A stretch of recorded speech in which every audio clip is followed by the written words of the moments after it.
ہمارے والد حضرت ابراہیم علیہ السلام، ہم ان کے اولادوں میں وہ بت توڑتے تھے، ہم جھوٹے خداؤں کو اور دوسرے بتوں کی پوجا میں چلے گئے، اللہ ہمیں معاف کرے۔ مال کی پوجا، شہرت کی پوجا، ٹیکنالوجی کی پوجا، سرمایے کی پوجا، خواہشات کی پوجا، خواہشات نفس۔ قرآن کی آیت ہے کہ تم نے ان لوگوں کو دیکھا جنہوں نے اپنی خواہشات نفس کو خدا بنا لیا، تو یہ ہم بالکل کر رہے ہیں، تو اللہ ہمیں معاف کرے۔ تو اب وہ باپ کا علم، یہاں باپ کون ہے؟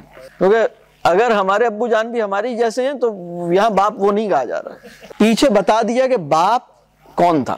باپ کا علم نہ بیٹے کو اگر ازبر ہو۔